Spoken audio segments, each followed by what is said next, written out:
रूपा तो चिंटू और बंटी को तैयार करने के लिए उनके पीछे ही भाग रही थी और तनु हंसते हुए उन्हें ही देख रही थी। उसने हंसते हुए कहा, भाभी आप नहीं कर पाएंगे इन्हें तैयार, अब तो वीर भैया को ही बुला लीजिए, वो आपकी मदद कर देंगे, या फिर अपने भागने की स्पीड बढ़ा लीजिए, क्योंकि ये दोनों तो आपके हाथ आने से रहे। रूपा ने भी परेशान होते हुए कहा, हाँ अभी तो अपने राजकुमारों को देखो, उन्होंने भी तो तुम्हें अपने पीछे ना भगाया तो नाम बदल लेना, फिर बुलाना तेज को संभालने। इन दोनों ने तो नाक में दम कर रखा है मेरी, उफ, अभी तैयार भी होना है। तेज ने हंसकर कहा, भाभी आप जाइए तैयार होने, मैं तैयार करता हूँ दोनों को। रूपा ने उनके कपड़े तेज को सौंपे और जाने लगी। तभी चिंटू ने तेज के पास आकर कहा, चाचू आपको पता है हमारे घर में मेकअप की दुकान भी है। तेज ने इधर उधर देखकर कहा, पर कहाँ?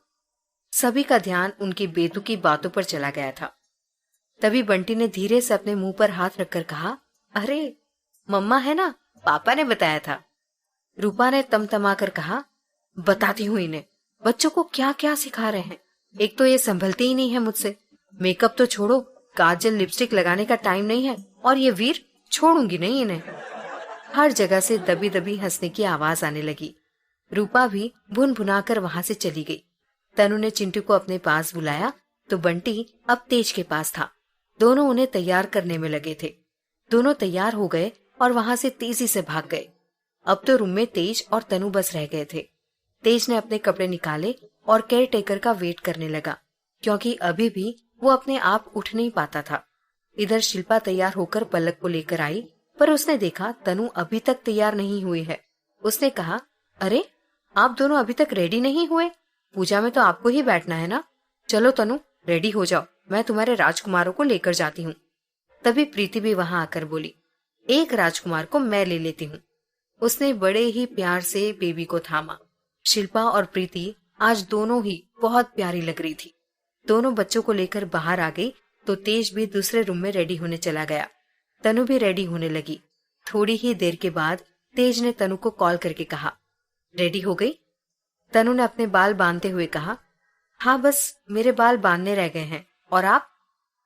मन तो दोनों का ही था तैयार होकर पहले एक दूसरे को देखने का, लेकिन तभी रूम के खटखटाने की आवाज आई। तनु ने फोन रखा क्योंकि उसे पता था कि कौन है। उसने मुस्कुराते हुए दरवाजा खोला तो सामने तेज था, जो अपने हाथों में कुछ थामे हुए अंदर आया। दोनों आज वाकई में कमाल लग रहे थे। अंदर आकर उसने तनु को बेड पर बैठने का इशारा किया तो तनु उसके पास ही बैठ गई।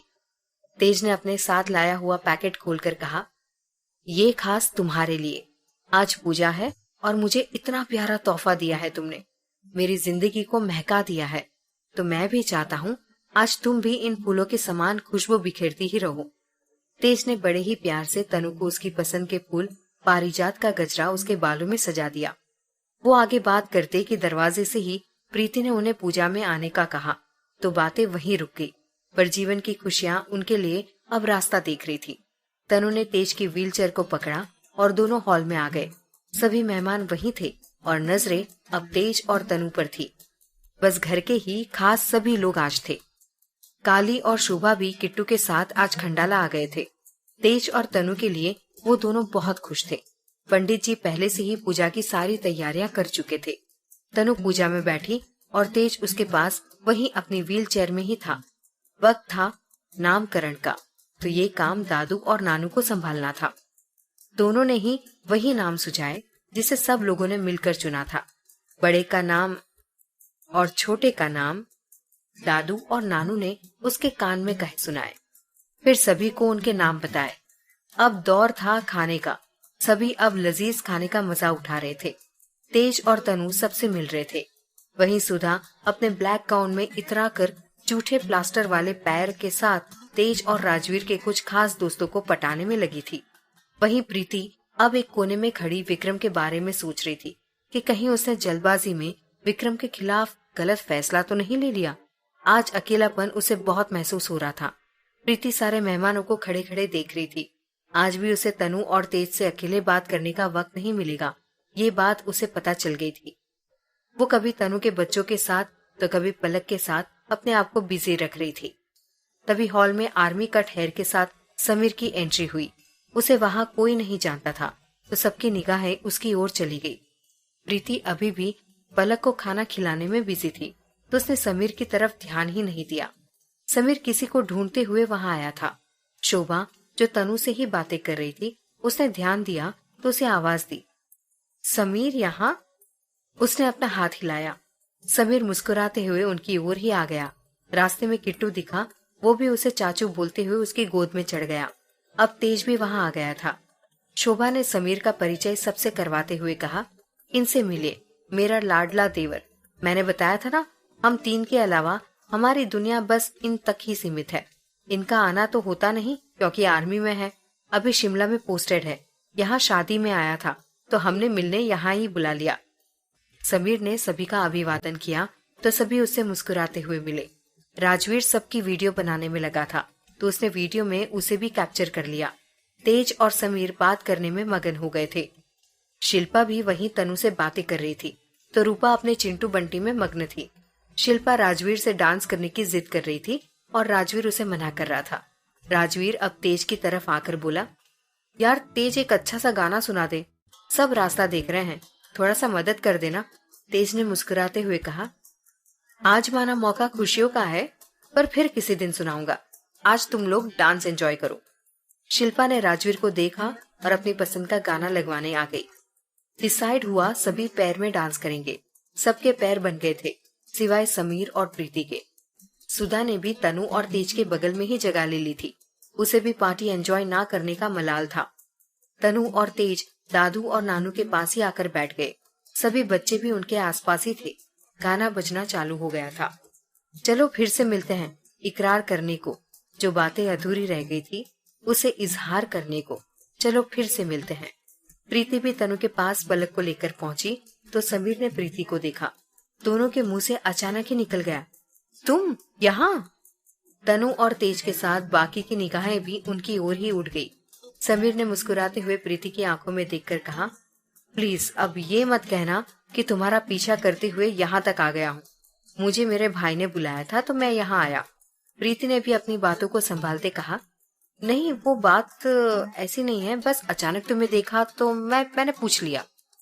समीर ने अपना हाथ आगे बढ़ाते हुए कहा, छोड़ो ये सब, can you dance with me? Preeti ने तेज और तनु की ओर देखा। जब उन्होंने जाने का कहा तो प्रीति ने भी अपना हाथ समीर के हाथों में दे दिया। जो भी हमसे गुस्ताखी हुई, चलो भूल कर अब बस प्यार करें। तुम शामों में फिर सुनने आओ, फिर इश्क बड़े गुलजार बने। बहुत कर ली बात लोगों में, बस अब और ना हो तेरी। बहुत अब बीत लिए सावन, फिर उस हवा से मिलते हैं जहाँ पहली बार मिले थे। गाना खत्म हो गया था तो सब अपनी अपनी प्लेस पर आ गए थे। राजवीर ने वीडियो बनाने का काम किसी को दिया था तो उसने भी पूरे मन से सबका वीडियो बनाया। प्रीति वहां से जाने लगी तो समीर ने प्रीति को रोकते हुए कहा, प्रीति प्लीज, उस दिन की गलती के लिए माफ कर दो, तुमसे दोस्ती करना चाहता हूँ। प्रीति ने मुस्कुराते हुए कहा, पर मैं नहीं तो प्लीज अब कभी मेरे पीछे मत आना। वैसे भी मेरी शादी हो गई है तो मैं अपने अतीत से दूर ही रहना चाहती हूँ। समीर ने फिर उसके साथ चलते हुए कहा, मेरी वजह से कोई भी प्रॉब्लम नहीं होगी। प्रीति ने मुस्कुराकर कहा, ठीक, दोस्ती भी तब तक करूंगी जब तक मेरे परिवार को दिक्कत ना हो। यदि तुम्हारी वजह से कुछ भी हलचल हुई तो मैं ये दोस्ती तुरंत ही खत्म कर दूंगी। समीर ने हाँ में सर हिला दिया, हाथ बढ़ाया और प्रीति ने भी उसके हाथ पर अपना हाथ रख दिया। जाते समय सब फिर इकट्ठा हुए और तनु और तेज से विदा लेने लगे। वीर को भी जर्मनी में काम था तो उसे भी कल सुबह ही निकलना था, इसलिए वो भी अपने रूम में आराम करने चला गया। इधर प्रीति ने राजवीर से कहा, भैया आज के लिए यहाँ रुक जाओ, कल घर छोड़ देना। राजवीर ने कहा, कहाँ, दिल्ली या काठगोदाम? प्रीति उसके सवाल से हड़बड़ा गई। उसने कहा, दिल्ली, वो कुछ दिन और रह लूंगी मॉम के साथ। सभी वहां से जाने लगे तो सुधा, जो काफी देर से प्रीति को वॉच कर रही थी, उसने उसे अपने साथ ही रुकने को कहा। प्रीति को शिल्पा ने घूर कर देखा तो प्रीति शिल्पा के साथ गेस्ट रूम में आ गई और सुधा अपना सा मुंह लेकर रह गई। केयर टेकर की मदद से सुधा अपने रूम में आई और अपने प्लास्टर वाले पैर देखकर बोली, कुछ तो करना पड़ेगा। उस दिन भी मेरे आदमी इस प्रीति का कुछ नहीं बिगाड़ पाए, क्योंकि उस दिन पता नहीं विक्रम कहाँ से आ गया और मेरा प्लान चौपट हो गया। लेकिन अब किसी एक का तो खेल खत्म करना ही होगा। सभी सोने चले गए। राजवीर आज का वीडियो एडिट करके रेडी कर चुका था। तभी विक्रम का फोन आया। उसने शिल्पा से कहा, मोटी कुछ बचाया या पूरा खाना खा गई? देखना राजवीर बेचारा कुछ समय के बाद बहुत पतला हो जाएगा। शिल्पा उसे चिढ़ते हुए बोली, पागल, राजवीर अभी बगल में ही है, तुझे पिटना है क्या? वैसे तेरे बिना अच्छा नहीं लग रहा था। प्रीति भी उदास दिख रही थी। राजवीर अभी 1-2 दिन में ही ले आएंगे उसे।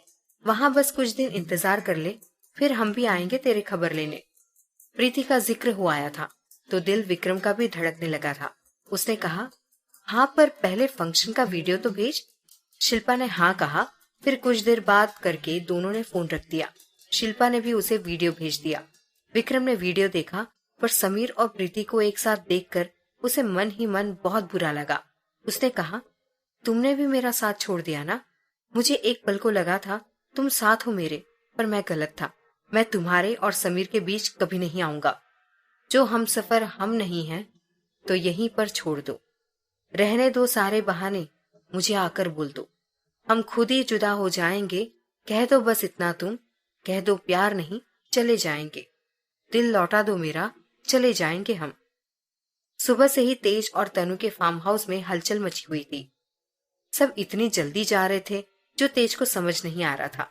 वीर तेज के गले लगा तो तेज रूंधे गले से बोल उठा, भैया आप तो रुके भी नहीं और इतनी जल्दी जा रहे हैं। सब कल आए हैं और आज जा रहे हैं। फिर वो नानू से बोला, कम से कम आप तो रुक जाइए। देखिए दादू को भी कंपनी हो जाएगी और अब मैं तो कहीं भी आ जा नहीं सकता। तेज को उदास होते देख नानू बोल उठे, तुम ठीक हो जाओगे मेरे बच्चे, ऐसे अपना मन छोटा मत करो। तुम उदास होंगे तो तनु और बच्चों को कौन संभालेगा?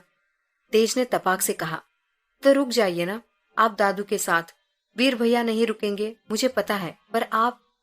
ठीक है मैं रुकता हूँ, पर तुम्हारे दिल्ली के होटल्स भी देखने हैं, नानू ने कहा। राजवीर वहीं था तो वो भी बोल उठा, अब शिल्पा भी तो है, ये काम अब कुछ दिन उसे सौंप दीजिए। शिल्पा ने आंखें दिखाते हुए कहा, भाई प्लीज इन सब में आप मुझे मत घुसाना।